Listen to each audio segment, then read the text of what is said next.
The most feared man in the city sat alone in a corner booth on Christmas Eve, tears streaming down his scarred face, until a soft voice and a gentle hand shattered everything he thought he knew about strength.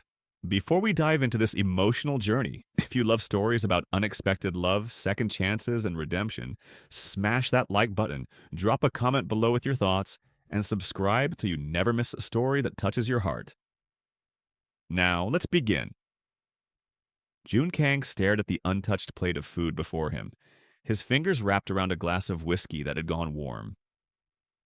Outside, snow fell gently on Christmas Eve, blanketing the city in a peace he'd never known. The restaurant was nearly empty. Most people were home with family. Most people had someone. He didn't. His empire stretched across 3 states. His name made grown men tremble. But tonight, in this dimly lit corner booth, he was just a man drowning in memories he couldn't outrun. His daughter's laugh, his wife's smile, the car accident that took them both 3 Christmases ago. He pressed his palms against his eyes, and the tears came anyway. Charity Thompson tied her apron tighter around her full waist and surveyed the restaurant with tired eyes. Christmas Eve shift, again. While everyone else celebrated with loved ones, she was here serving lonely souls their holiday meals. But she didn't complain. This job kept the lights on in her tiny apartment, kept food in her fridge. She'd learned long ago that the world wasn't kind to women who looked like her. Too thick, too dark, too much. The dating apps proved it. The blind dates that never called back confirmed it. But Charity had something the world couldn't take, a heart that refused to harden. She noticed the man in the corner booth, expensive suit, dangerous aura, and something else.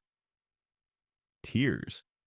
Silent, devastating tears streaming down a face that seemed carved from stone and sorrow. Her manager hissed, "Table 7, VIP, don't mess it up."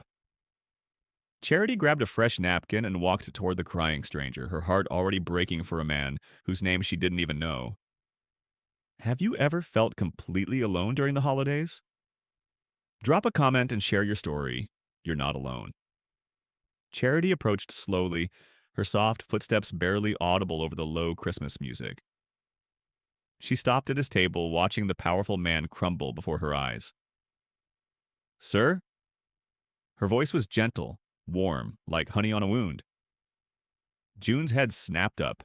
His eyes, dark, dangerous, wet, met hers. For a moment, he forgot to breathe. She wasn't afraid of him. Everyone was afraid of him. "I'm fine," he said, his voice rough gravel. He wiped his face with the back of his hand, embarrassed, exposed. Charity placed the napkin on his table. "You don't look fine, and that's okay." He stared at her, at the softness in her full brown face, at the way her curves filled out her uniform without apology, at the kindness radiating from her like light through stained glass. "What do you want?" he asked, harsher than he intended. "Nothing," Charity said simply. I just... Nobody should cry alone on Christmas." Something in June's chest cracked. He looked away, jaw clenched, fighting the sob building in his throat. "My wife, my daughter," he whispered. 3 years ago tonight. Car accident. I wasn't there. I was... His voice broke. "I was closing a deal, making money. And they died waiting for me." Charity's hand moved before her brain could stop it. She placed it gently on his shoulder. June flinched, then froze. When was the last time someone had touched him with kindness? "I'm so sorry," she said, and she meant it. Every word. June looked up at her again, this beautiful stranger with soft edges and a softer heart. "Why do you care?" Charity smiled sadly. "Because I know what it's like to be invisible, and tonight I see you." The restaurant suddenly felt too small, too big, too full of possibility and pain. "Stop crying, sir," Charity said gently, her voice breaking the silence. She took a breath, then made a decision that would change everything. "You can take me home." June blinked. "What?" "After my shift, she continued, her heart pounding. I live alone. I have leftover pie, and you shouldn't be alone tonight. June stared at her like she'd spoken a foreign language. You don't know who I am. Does it matter? Charity asked. Yes. His voice turned cold, protective. I'm not a good man. I didn't ask if you were good, Charity said. I asked if you were alone. June's hands trembled. Every instinct screamed at him to leave, to retreat into the armor he'd built. This woman, this soft, brave, foolish woman, was dangerous. Not because she could hurt him, but because she could heal him. And healing meant feeling.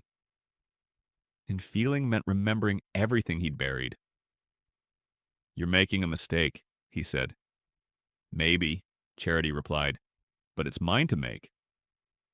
She turned to walk away, her heart hammering. What was she doing? Inviting a stranger, a clearly dangerous stranger, into her home? But something in his eyes called to something in her soul. Loneliness recognized loneliness. June watched her go, his mind at war with his heart. He should leave, pay his bill, disappear into the night like he always did. But her words echoed, You can take me home. When was the last time someone had offered him home? He stood abruptly, throwing cash on the table, far more than the meal cost. He walked toward the door, his expensive shoes clicking on the tile floor. Charity glanced up from behind the counter, her eyes widening. Was he leaving? June stopped at the door, turned. Their eyes met across the empty restaurant. What time does your shift end? He asked, his voice barely above a whisper. Charity's breath caught. 30 minutes. June nodded once. I'll wait in my car, black Mercedes, out front. Then he was gone, leaving Charity standing there, wondering if she'd just made the best or worst decision of her life. The drive to Charity's apartment was silent. Snow continued to fall, blanketing the city in white. June's hands gripped the steering wheel, his knuckles pale. Charity sat in the passenger seat, her thick thighs pressed together, her hands folded in her lap. You can still change your mind, June said. So can you, Charity replied. Neither did. Her apartment was small but warm. Christmas lights twinkled in the window. A tiny tree sat in the corner, decorated with handmade ornaments. It smelled like cinnamon and vanilla. It's not much, Charity said, suddenly self-conscious.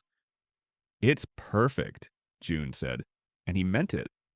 It felt like the home he'd lost. Charity busied herself in the kitchen, pulling out leftover sweet potato pie and putting on coffee. June stood awkwardly in the living room, a wolf in a doll house, unsure where to put his dangerous hands. You can sit, Charity called out. I don't bite.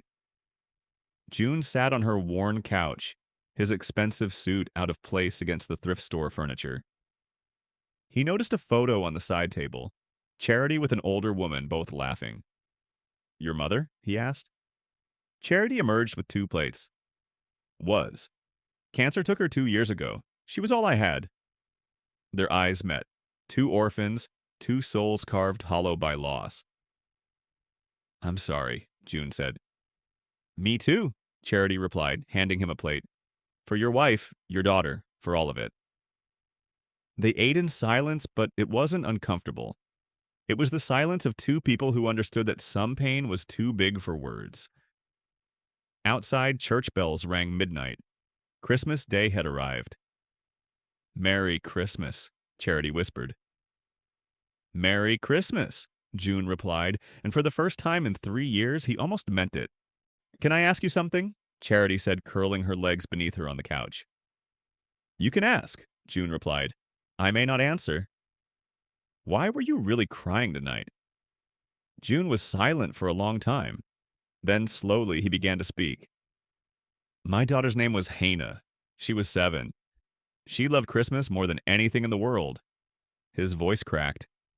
That night, 3 years ago, she begged me to come home early. They were going to see the Christmas lights downtown. My wife Minji called me 17 times. He pulled out his phone, showed Charity the call log he'd never deleted. 17 missed calls. I was in a meeting, closed the deal, made $2 million. He laughed bitterly. I made $2 million while my family bled out on the highway. A drunk driver. They died instantly, they said. Like that's supposed to make it better. Tears streamed down his face again. Charity's own eyes filled. I became a monster after that, June continued. I built an empire on fear and violence because feeling anything else was too painful. I haven't cried in 3 years, until tonight. Charity reached out, took his hand. His fingers were cold, scarred, trembling. What changed tonight? She asked softly. You, June said simply. You looked at me like I was human, like I was worth saving. Charity squeezed his hand. You are worth saving, June. He looked at her, this woman who barely knew him but saw him anyway. Why are you alone, Charity? Someone like you. Someone like me? Charity laughed sadly. You mean fat? Dark? Not what men want. I mean beautiful, June said fiercely. Kind, brave, real. Charity's breath caught. No one had ever called her beautiful. Not like that. Not like they meant it. The world doesn't see me that way, she whispered. Then the world is blind, June replied. When was the last time someone truly saw you? Tell us in the comments. They talked until dawn, about everything, about nothing. June told her about Hannah's obsession with butterflies, how she'd wanted to be a scientist who studied them. Charity told him about her mother's laugh, how she'd taught her that kindness was rebellion in a cruel world. My mother used to say, baby girl, your body is a temple, not an apology. Charity said, smiling through tears. She was right, June said. His hand was still in hers. Neither had let go. Can I tell you something? Charity asked. Anything. I was going to spend tonight alone eating pie and watching old movies, pretending I was okay with being invisible, and then I saw you. She looked at him, and I realized maybe we were both supposed to find each other. Maybe God knew we needed this. June, who hadn't believed in God in 3 years, felt something stir in his chest. Hope. Terrifying, fragile hope. I don't deserve this, he whispered. I don't deserve you. Maybe it's not about deserving, Charity said. Maybe it's about healing. June pulled her closer. She came willingly, her soft body fitting against his hard edges. He buried his face in her shoulder and cried. Really cried. For the first time since the funeral. And Charity held him, this dangerous man who'd become defenseless in her arms. I've got you, she whispered. I've got you. Outside, Christmas morning broke over the city. Inside, 2 broken souls began to mend. Charity looked small in the hospital bed, surrounded by machines and monitors. Her eyes were closed. June stood in the doorway, terrified to step closer. Terrified he'd break her more than he already had. You can come in, Charity said softly, her eyes still closed. I can feel you hovering. June entered, his hands shaking. I'm so sorry. For what? Charity opened her eyes. For being who you are. For leaving, for existing. For all of it. Charity studied him. The doctor said stress caused this. Apparently my heart couldn't handle the emotional whiplash of falling in love with a gangster and losing him in the same week. Charity! Let me finish, she said. I spent 2 weeks hating you. Hating myself for being stupid enough to care. And you know what I realized? She took a shaky breath. I don't regret it. I don't regret seeing you, knowing you, loving you. June fell to his knees beside her bed. I don't deserve you. I know, Charity said. But here's the thing about love, June. It's not about deserving. It's about choosing. She reached out, touched his face. I choose you. All of you. The monster. The man. The broken parts. I choose you. I'm dangerous, June whispered. I know. I've done terrible things. I know. I could get you killed. Then protect me, Charity said fiercely. Choose me back, June. Choose to be better. Not perfect, just better? June pressed his forehead against her hand. I don't know how. Then learn, Charity said, with me. 6 months later, the restaurant was packed. But this time, Charity wasn't wearing a uniform. She wore a simple white dress that hugged every curve, a flower crown in her natural hair. June stood beside her in a black suit, his hand trembling as he held hers. Do you take this woman? The officiant began. Yes, June interrupted.